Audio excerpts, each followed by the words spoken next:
कोलकाता में देश के पहले अंडर वाटर मेट्रो ट्रेन में प्रधानमंत्री ने किया सफर। पश्चिम बंगाल को दी 15,000 करोड़ रुपए से अधिक की विकास योजनाओं की सौगात।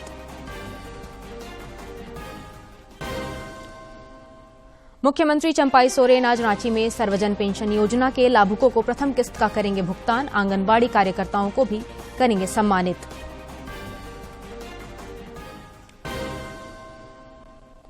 दुमका में विदेशी महिला के साथ सामूहिक दुष्कर्म के मामले में सभी 8 आरोपी गिरफ्तार। पुलिस अधीक्षक ने कहा, वैज्ञानिक अनुसंधान कर जुटाए गए साक्ष्य।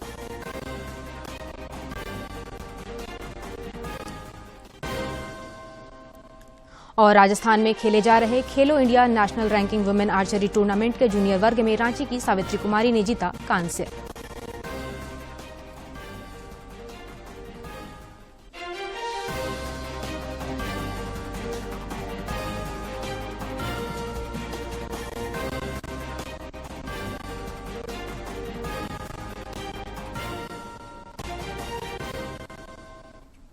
नमस्कार, खबरें झारखंड में आपका स्वागत है। मैं हूं कामिनी और अब समाचार विस्तार से।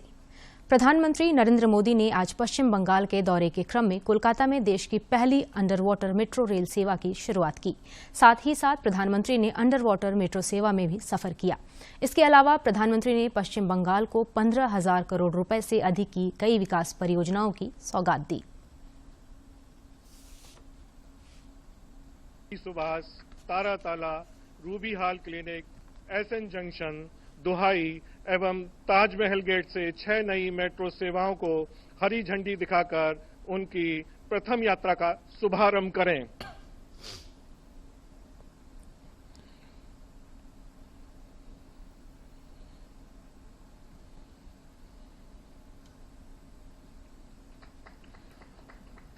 आदरणीय प्रधानमंत्री महोदय द्वारा हरी झंडी दिखाते ही ट्रेन अपनी प्रथम यात्रा पर रवाना।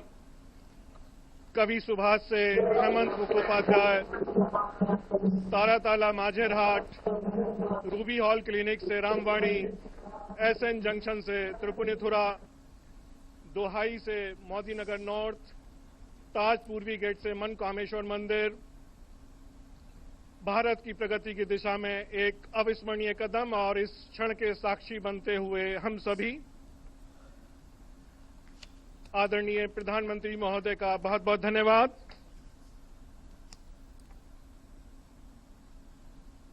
प्रधानमंत्री ने अंडर वाटर मेट्रो में सफर के दौरान विद्यार्थियों और रेलवे के कर्मचारियों के साथ संवाद भी किया।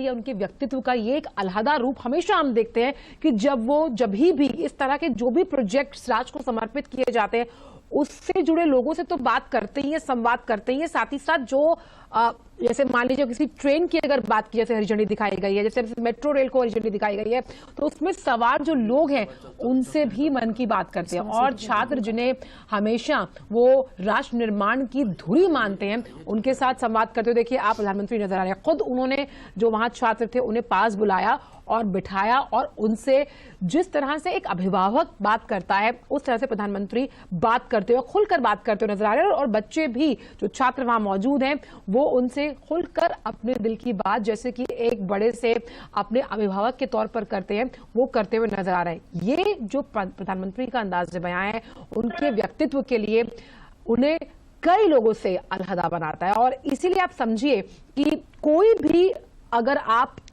काम जो कि विकास से जुड़ा हुआ है, जब वो आप देश को समर्पित करते हैं, राष्ट्र को समर्पित करते हैं और जिन युवाओं से हमें आशा है, आकांक्षा है कि वो देश का भविष्य बदलेंगे, हम उनके साथ संवाद करते हैं तो उसका कितना अहम और सार्थक परिणाम निकलकर सामने आता है।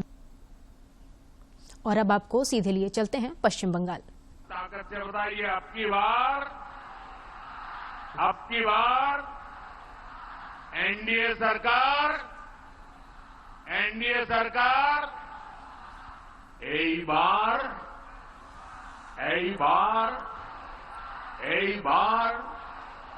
एनडीए सरकार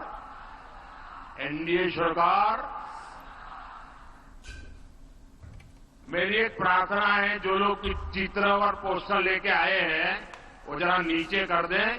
पीछे लोगों को परेशानी हो रही है, पीछे लोग देख नहीं पाते। मैंने देख लिया है, मुझे दिखाने में सबको परेशान मत करो। नीचे करो इसको। मैंने देख लिया है जी, आपके हाथ में जो पोस्टर हैं, जो चित्र हैं, जो कलात्मक चीजें लेके आए हैं, सब देख लिया है। प्रधानमंत्री नरेंद्र मोदी पश्चिम बंगाल के बाद आज बिहार के दौरे पर भी जाएंगे। वे पश्चिम चंपारण जिले के बेतिया में लगभग 12,800 करोड़ रुपए की विभिन्न बुनियादी ढांचा परियोजनाओं का लोकार्पण और शिलान्यास करेंगे। नरेंद्र मोदी बिहार में हजारों करोड़ की विकास परियोजनाओं की सौगात देंगे। पीएम पश्चिमी चंपारण जिले के बेतिया में रेल, सड़क और पेट्रोलियम एवं प्राकृतिक गैस से जुड़ी परियोजनाओं का शुभारंभ और शिलान्यास करेंगे। पीएम 109 किलोमीटर लंबी इंडियन ऑयल की मुजफ्फरपुर मोतिहारी एलपीजी पाइपलाइन का उद्घाटन करेंगे। इससे बिहार राज्य और पड़ोसी देश नेपाल में खाना पकाने के लिए स्वच्छ ईंधन उपलब्ध होगा। पीएम मोतिहारी में इंडियन ऑयल के एलपीजी बॉटलिंग प्लांट और स्टोरेज टर्मिनल को भी राष्ट्र को समर्पित करेंगे। प्रधानमंत्री नरेंद्र मोदी आज ही वीडियो कॉन्फ्रेंसिंग के माध्यम से झारखंड समेत देश भर की महिला स्वयं सहायता समूहों को संबोधित करेंगे। इसे लेकर गिरिडीह में कल भाजपा महिला मोर्चा की ओर से शक्ति वंदन यात्रा निकाली गई। इस मौके पर भाजपा महिला मोर्चा की नेत्री वानिती श्रीनिवासन ने बताया कि महिलाओं के सशक्तिकरण के लिए और 2024 के चुनाव को ध्यान में रखते हुए यह यात्रा निकाली गई। मोदी जी लाइव आएंगे और लाइव में आकर स्वयं सहायता की बहनों के साथ, एनजीओ की बहनों के साथ, महिला बहनों के साथ और पूरे देश की जनता को संबोधित करेंगे और महिलाओं के सशक्तिकरण के लिए जो उनका प्रयास है, हम सभी लोगों की ओर से उनका बहुत बहुत धन्यवाद है। मुख्यमंत्री चंपाई सोरेन आज रांची में आयोजित समारोह में सर्वजन पेंशन योजना के लाभुकों को प्रथम किश्त की राशि का भुगतान करेंगे। सर्वजन पेंशन योजना के तहत अब तक 1,58,600 पात्र लाभुकों का चयन किया गया है।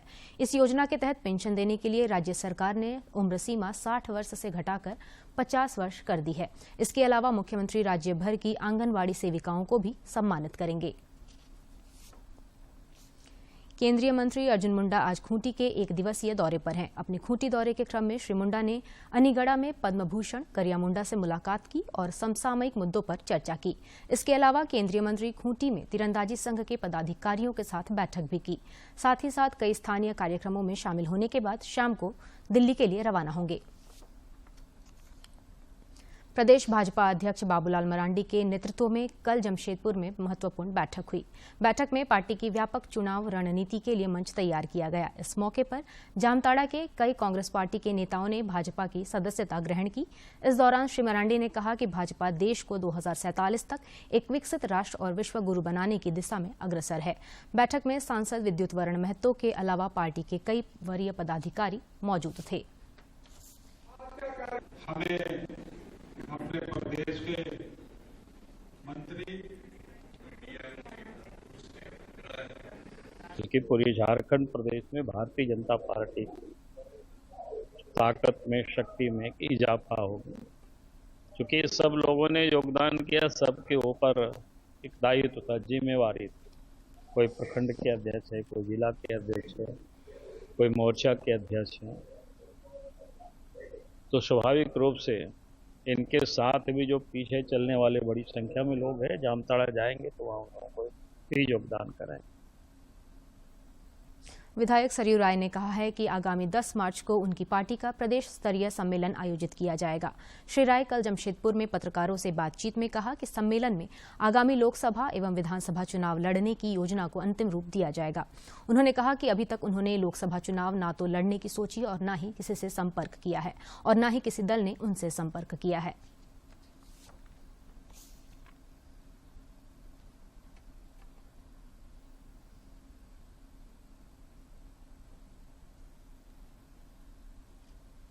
बात यही है कि आज तक मैंने भारतीय जनता पार्टी के किसी भी नेता से इसके बारे में बात नहीं किया है और भारतीय जनता पार्टी में भी जो मायने रखने वाले नेता हैं उनमें से किसी ने मुझसे बात नहीं किया है।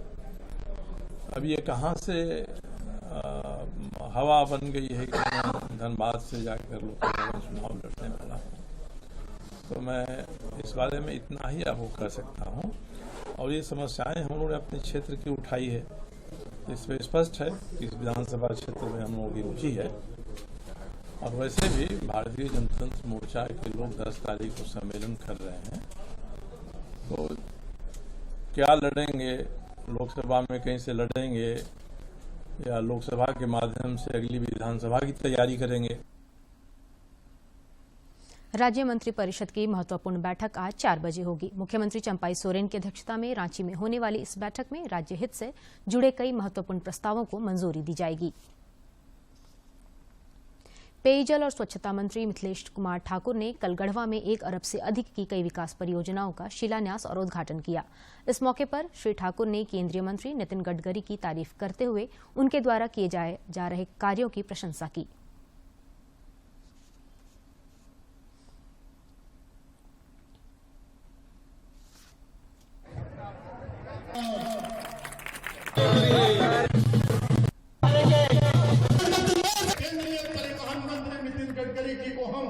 भाजपा के मंत्री हैं, लेकिन हम उनको बहुत सारा दुर्वार देते हैं। हम उनका खुले से हम उनका बड़ाई करते हैं कि वो एक ही मंत्री है, एक ही नेता बीजेपी का है जो हिंदू मुसलमान नहीं देखता है, जात पात नहीं देखता है। और वो नेता हम कहेंगे बार-बार जो नितिन गडकरी है, वैसे नेता अगर हमारे देश में हो जाए, हमारे राज्य में हो जाए, तो इस राज्य का और इस देश का कायाकल्प हो जाएगा। विदेशी दंपति से मारपीट, लूट और महिला के साथ सामूहिक दुष्कर्म मामले में दुमका पुलिस ने सभी 8 आरोपियों को गिरफ्तार कर जेल भेज दिया है। दुमका के पुलिस अधीक्षक पीताम्बर सिंह खेरवार ने बताया कि विदेशी महिला से दुष्कर्म के मामले में 5 अन्य आरोपियों को भी गिरफ्तार कर न्यायिक हिरासत में भेज दिया गया। उन्होंने बताया कि वैज्ञानिक अनुसंधान कर साक्ष्य जुटाए गए और सभी को गिरफ्तार कर लिया गया है।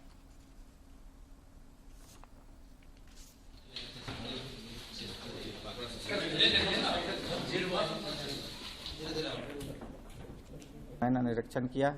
निरीक्षण के पश्चात टीम बनाया। टीम के बाद लगातार छापामारी किया, जिसके फलस्वरूप दूसरे दिन ही 2 तारीख को ही हम लोगों ने 3 लोगों को गिरफ्तार किया और काफ़ी लगातार छापामारी अलग अलग टीम बनाकर हम लोगों ने करता रहा और फाइनली उन्होंने अपनी पुनर्बयान दिया। उसमें और भी बातें बताई और लगभग वो अभियुक्तों की कन्फेशन और उनके द्वारा बताए गए बातों से 8 लोगों की पुष्टि हुई।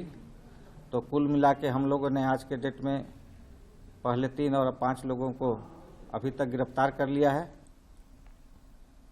सरायकेला खरसावां जिले के पुलिस अधीक्षक मनीष टोपो ने कल आगामी लोकसभा चुनाव को लेकर वरीय अधिकारियों के साथ बैठक की। इस दौरान उन्होंने पदाधिकारियों को शांतिपूर्ण और निष्पक्ष तरीके से चुनाव संपन्न कराने का निर्देश दिया। इलेक्शन को करा सके, क्योंकि इलेक्शन कमीशन के द्वारा इस चुनाव को महापर्व की तरह बताया गया है। तो हम लोग भी इसको महापर्व की तरह मनाने के लिए प्रतिबद्ध हैं। इस तरह के जो शहरी क्षेत्र हैं जहाँ पे अवैध ड्रग्स का व्यापार हो रहा है, उसको लेकर के हम लोग विशेष छापामारी चलाएंगे और जिन थाना प्रभारी के क्षेत्र में इस तरह का पकड़ाएगा उनके ऊपर कार्रवाई होगी। जामताड़ा की साइबर थाना पुलिस ने साइबर अपराध में शामिल 5 अपराधियों को गिरफ्तार किया है। पुलिस ने इनके पास से 1,30,000 रुपए नगद समेत कई सामान बरामद किए हैं। साइबर डीएसपी मंजरूल होदा ने बताया कि 5 अपराधियों ने तेलंगाना, उत्तर प्रदेश और बिहार के कई लोगों से लाखों रुपए की ठगी की है। छापामारी क्रम में साइबर अपराध करते हुए 5 साइबर क्रिमिनल पकड़े गए, जिनके नाम इस प्रकार हैं: सागर मंडल, शिवा दास, नईमुद्दीन अंसारी, अहमद अंसारी, अशरफ अंसारी। इनके पास से बरामदगी जो है 20 mobile, 25 SIM, ATM card 2, passbook 3, chequebook और फिर नगद 1,30,000 रुपये, मोटरसाइकिल और पैन कार्ड वगैरह है। राज्य के मुख्य निर्वाचन पदाधिकारी के रवि कुमार ने कल जमशेदपुर और सरायकेला खरसावां जिले में कई मतदान केंद्रों का औचक निरीक्षण किया। इस दौरान उन्होंने जिला निर्वाचन पदाधिकारियों को निर्देश दिया कि सभी मतदान केंद्रों की स्थिति भारत निर्वाचन आयोग द्वारा निर्धारित मानकों के अनुरूप नहीं बल्कि उन मानकों से और बेहतर होना चाहिए। आगामी लोकसभा चुनाव में मतदाताओं विशेषकर युवा वोटरों की भी भागीदारी बढ़ाने के लिए राष्ट्रीय सेवा योजना एनएसएस भी महती योगदान दे रहा है। राष्ट्रीय सेवा योजना एनएसएस द्वारा Hazaribagh college of dental science में पेंटिंग प्रतियोगिता, रंगोली प्रतियोगिता, रील्स और स्लोगन लेखन के जरिए नए युवा वोटरों को मतदान के लिए प्रेरित और जागरूक किया गया। इस दौरान विद्यार्थियों ने एक से बढ़कर एक स्लोगन तैयार कर मतदान का संदेश दिया। अब वे विभिन्न सोशल प्लेटफॉर्म के माध्यम से इसका प्रसार करेंगे ताकि दूर तलक एक बड़े वर्ग तक यह महत्वपूर्ण संदेश पहुंच सके। जागरूकता के लिए यहाँ पे एकत्रित हुए हैं और मैं 2024 में अपना पहला मतदान देने वाला हूँ। मेरा स्लोगन ये है कि बदले अपने सोच विचार, न करे अपना मत बेकार। Thank you. देश की लोकतांत्रिक व्यवस्था की मजबूती और विकास के लिए मतदान को अहम बताते हुए विद्यार्थियों ने कहा कि वे खुद जरूर मतदान करेंगे और अन्य लोगों को भी इसके लिए प्रेरित करेंगे। So for that we have made some slogans and my slogan is make the change, do not blame and we should vote for the better India. इस मौके पर एनएसएस के programme officer doctor Ranjan Kumar ने भी कहा कि एक बेहतर सरकार के गठन के लिए सभी की भागीदारी नितांत जरूरी है। यहाँ पे सारे कार्यक्रम पहले हमने प्लेस करवाए सारे स्टूडेंट से, जो कि एनएसएस के जो भी वॉलंटियर है उनसे करवाया और प्लेस कराने के बाद वोट का अधिकार और वोटर हेल्पलाइन इन लोगों को डाउनलोड करवाए हैं और सभी ने डाउनलोड किए हैं। आज रंगोली प्रतियोगिता हुआ, स्लोगन प्रतियोगिता हुआ और कल रील बनेगा और ब्लॉग बनेगा, ये वोट के लिए। लोकतांत्रिक व्यवस्था में मतदान स्वस्थ लोकतंत्र की नींव है। इसके माध्यम से देशों की तकदीर का फैसला होता है। बाहर बैठकर शिकायत करने से अच्छा है कि हम मतदान में हिस्सा लेकर अपनी पसंद की सरकार चुनें। हजारीबाग से ब्यूरो की रिपोर्ट। राज्य के अपर मुख्य निर्वाचन पदाधिकारी संदीप सिंह ने कल धनबाद में लोकसभा चुनाव की तैयारियों का जायजा लिया। इस दौरान उन्होंने जिले की उपायुक्त माधवी मिश्रा के साथ विभिन्न कोषांगों के नोडल पदाधिकारी, वरीय पदाधिकारी, ईआरओ और एईआरओ के साथ बैठक की। इस मौके पर उन्होंने सभी अधिकारियों को चुनाव की तैयारियों में जिम्मेदारी के साथ जुटने का आह्वान किया।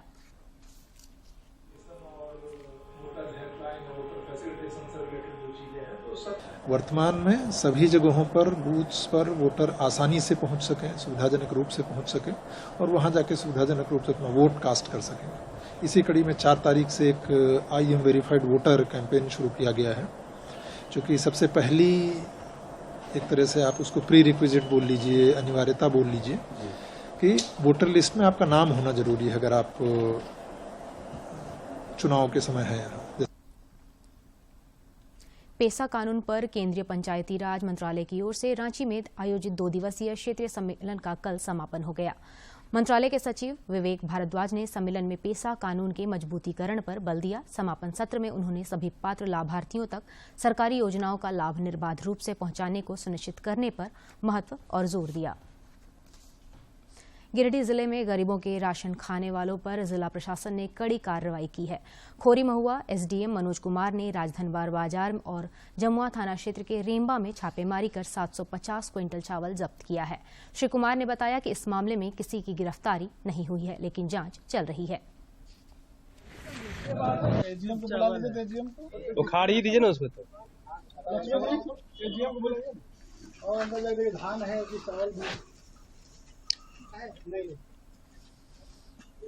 सबसे पहले सुबह 10 बजे रेम्बा मोड़ के गोदाम में छापेमारी की गई है। उसके बाद हम लोग यहाँ धनवार बाजार के सामने मैंने किया है और भारी मात्रा में अनाज मिले हैं। अभी उसकी जांच की जा रही है कि अनाज कैसे और क्यों यहाँ पर आया है और वो किस प्रकार का अनाज है। कोई भी महाशिवरात्रि को लेकर देवघर स्थित बाबा मंदिर और पार्वती मंदिर से आज दोपहर बाद एक साथ पंचशूल उतारा जाएगा। दोनों पंचशूल को मिलन कराने के बाद इसकी सफाई की जाएगी। वहीं पंचशूल खुलने के साथ बाबा और मां पार्वती के बीच गठबंधन चढ़ाने की परंपरा भी बंद हो जाएगी। कल बाबा और मां पार्वती सहित अन्य मंदिरों से खोले गए पंचशूल की सफाई के बाद विशेष पूजा की जाएगी। इसके बाद पंचशूलों को मंदिरों के शिखर पर लगाया जाएगा।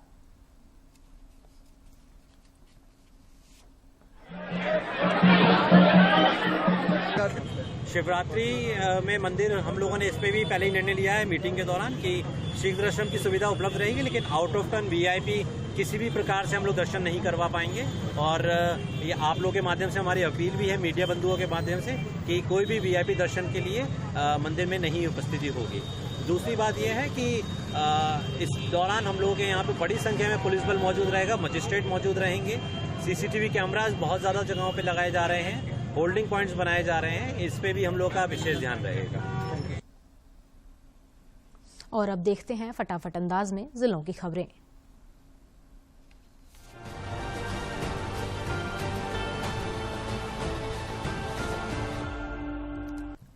झारखंड प्रदेश प्रभारी गुलाम अहमद की उपस्थिति में रांची में लोकसभा समन्वय समिति की एक दिवसीय बैठक आयोजित की गई। बैठक में प्रदेश अध्यक्ष राजेश ठाकुर ने प्रदेश प्रभारी को अवगत कराया कि कार्यकर्ता को उचित मान सम्मान मिले ताकि उनका मनोबल बढ़ा रहे। खूंटी के विधायक और भाजपा के प्रदेश उपाध्यक्ष नीलकंठ सिंह मुंडा ने कर्रा प्रखंड के साहिलौंग जिरगा मोड़ के पास लगभग 11 करोड़ रुपए की लागत से बनने वाली 8 सड़कों के निर्माण कार्य का शिलान्यास किया। मौके पर उन्होंने साहिलौंग में विधायक मद से निर्मित सांस्कृतिक भवन का भी उद्घाटन किया। आजसू पार्टी के उपाध्यक्ष सह रांची लोकसभा प्रभारी हसन अंसारी ने कहा है कि पार्टी के संघर्षों के सकारात्मक परिणाम और राज्य को एक बेहतर नेतृत्व देने का वर्ष है। राज्य सरकार ने खान एवं भूतत्व विभाग के विशेष सचिव हरि कुमार केसरी को अगले आदेश तक प्रभारी प्रमंडलीय आयुक्त कोल्हान प्रमंडल चाईबासा के पद पर नियुक्त एवं पदस्थापित किया है, जबकि खान एवं भूतत्व विभाग के विशेष सचिव के पद पर स्थापित बालकृष्ण मुंडा को स्थानांतरित करते हुए अगले आदेश तक दक्षिणी छोटा नागपुर के प्रमंडलीय आयुक्त पद पर पदस्थापित किया है। रांची जिले के मूरी ओपी क्षेत्र यूनियन बैंक ऑफ इंडिया के बाहर एक व्यक्ति से बाइक सवार 2 अपराधियों ने 5 लाख रुपए लूट लिए। घटना की सूचना के बाद पुलिस घटनास्थल पर पहुंची और छानबीन कर रही है। रांची के रातू रोड स्थित कृष्णानगर कॉलोनी से शिव बारात आयोजन समिति की ओर से महाशिवरात्रि पर 8 मार्च को महादेव भोलेनाथ की बारात की शोभा यात्रा निकाली जाएगी। समिति के अध्यक्ष रमेश सिंह ने बताया कि बारात के दौरान इस वर्ष प्रसिद्ध भजन गायकों के जरिए मनमोहक भजन की गंगा प्रवाहित होती रहेगी। खूंटी के जिला निर्वाचन पदाधिकारी सह उपायुक्त लोकेश मिश्रा की अध्यक्षता में आगामी लोकसभा चुनाव के मद्देनजर जिला स्तर पर गठित विभिन्न कोषांगों के वरीय पदाधिकारी एवं प्रभारी पदाधिकारी के साथ बैठक हुई। इस दौरान विशेष रूप से प्रशिक्षण, कार्मिक एवं निर्वाचन कोषांग के कार्यों की समीक्षा की गई। झारखंड राज्य कर्मचारी चयन आयोग ने डिप्लोमा स्तरीय संयुक्त प्रतियोगिता परीक्षा का परिणाम जारी कर दिया है। इसमें खान निरीक्षक, कनीय अभियंता, स्ट्रीट लाइट इंस्पेक्टर के पदों पर मेधा सह विकल्प के आधार पर परीक्षाफल प्रकाशित किया गया है। झारखंड होमगार्ड वेलफेयर एसोसिएशन के प्रदेश महासचिव राजीव कुमार तिवारी के नेतृत्व में एक प्रतिनिधिमंडल ने मुख्य सचिव से मुलाकात की। मुलाकात के दौरान श्री तिवारी ने मुख्य सचिव को बताया कि सर्वोच्च न्यायालय और झारखंड उच्च न्यायालय के न्यायाधीश के आलोक में अब तक झारखंड के होमगार्ड जवानों को समान कार्य का समान वेतन का लाभ नहीं दिया गया है। राज्य में मौसम बदलते ही लोगों में फ्लू के लक्षण बढ़ने लगे हैं। सरकारी अस्पतालों से लेकर निजी अस्पतालों में इन दिनों सर्दी, खांसी और बुखार के मरीजों की तादाद बढ़ गई है। रांची के मेडिका अस्पताल में स्वाइन फ्लू के संदिग्ध 3 मरीज मिले हैं। मामले की जानकारी मिलने के बाद पूरा स्वास्थ्य महकमा अलर्ट हो गया है।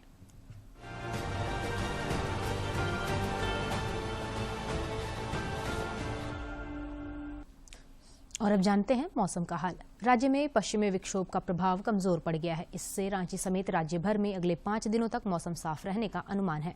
मौसम विज्ञान केंद्र ने अपने पूर्वानुमान में कहा है कि इस दौरान मौसम शुष्क रहेगा और तापमान में बड़े बदलाव की संभावना नहीं है। तीसरे खेल India national ranking women archery tournament का आयोजन 4 से 7 मार्च तक राजस्थान में किया गया है। इसके रिकर्व जूनियर वर्ग की व्यक्तिगत स्पर्धा में रांची की सावित्री कुमारी ने पंजाब की मानवी शर्मा को 0 के मुकाबले 6 अंक से पराजित कर कांस्य पदक अपने नाम किया। इस जीत पर सावित्री कुमारी को झारखंड तीरंदाजी संघ ने बधाई दी है। खेल जगत की महत्वपूर्ण खबरों को देखते हैं फटाफट अंदाज में।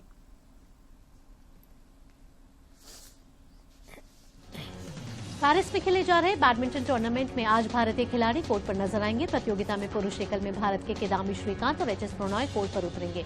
युवा शटलर लक्ष्य सेन पहले दौर में जीतकर अंतिम 16 में जगह बना ली है। वहीं भारत की star shuttler PV Sindhu tournament में पहले दौर के मैच में मैदान पर होंगी। सिंधु का सामना कनाडा की मिशेल ली से है, जबकि पुरुष युगल मैच में सात्विक साईराज, वेंकी रेड्डी और चिराग शेट्टी की जोड़ी अपने अवतार की शुरुआत करेगी। युवा मामले और खेल मंत्रालय ने भारतीय पैरालंपिक समिति के निलंबन को तत्काल प्रभाव से हटा दिया है। खेल मंत्रालय ने मंगलवार को जारी अपने आदेश में पीसीआई के निलंबन को हटाने की बात कही है। महिला प्रीमियर लीग में आज गुजरात जायंट्स और रॉयल चैलेंजर्स बेंगलुरु की टीम आमने सामने होंगी। इस टूर्नामेंट में रॉयल चैलेंजर्स बेंगलुरु अब तक का जो उसका सफर है वो बेहद शानदार रहा है।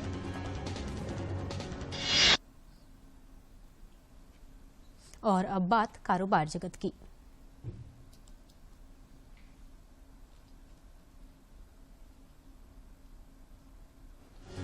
उद्योग संवर्धन एवं आंतरिक व्यापार विभाग ने आंतरिक क्षेत्र में प्रत्यक्ष विदेश निवेश के नियमों में संशोधन किए हैं। ये संशोधन ऐसे समय में हुए हैं जब देश में एफडीआई आने की गति सुस्त पड़ गई है। गूगल प्ले स्टोर से हटाए गए ऐप्स को अस्थायी रूप से बहाल करने और यथास्थिति बनाए रखने पर सहमत हुआ है आईटी मंत्रालय। ये फैसला केंद्रीय मंत्री अश्विनी वैष्णव और प्रभावित ऐप स्टार्टअप के प्रतिनिधियों के साथ बैठक में लिया गया।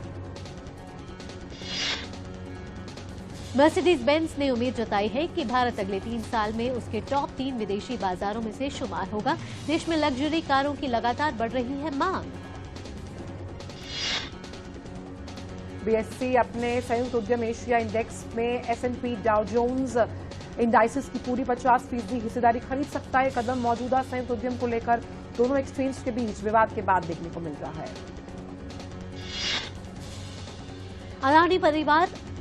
अदानी पावर ने घोषणा की है कि लैंको अमरकंटक पावर के अधिग्रहण के लिए उसकी समाधान योजना को ऋणदाताओं ने मंजूरी दे दी है और उसे इस बारे में आशय पत्र प्राप्त हुआ है। अदानी ग्रीन एनर्जी की तरफ से उतारे गए बॉन्ड को विदेशी निवेशकों से करीब 7 गुना ज्यादा आवेदन मिले। आवेदन करने वाले विदेशी निवेशकों में जुपिटर, स्कॉडर्स, पिम्को, मेटालाइट समेत बड़े निवेशक शामिल। देश के 67वें सॉवरेन गोल्ड बॉन्ड यानी मौजूदा वित्त वर्ष की चौथी सीरीज 2023-2024 को निवेशकों का जबरदस्त रिस्पांस मिला है और इस बॉन्ड में खरीदारी रिकॉर्ड स्तर पर पहुंच गई है।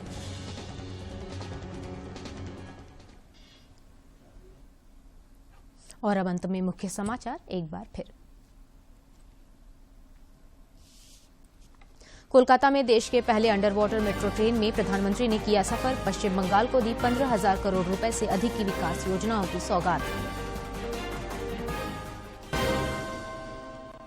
मुख्यमंत्री चंपाई सोरेन आज रांची में सर्वजन पेंशन योजना के लाभुकों को प्रथम किस्त का करेंगे भुगतान। आंगनबाड़ी कार्यकर्ताओं को भी करेंगे सम्मानित।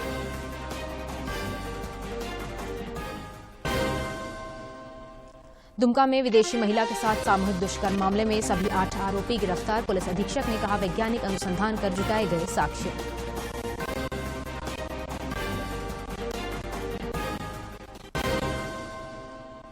और राजस्थान में खेले जा रहे खेलो India national ranking women archery tournament के जूनियर वर्ग में रांची की सावित्री कुमारी ने जीता कांस्य।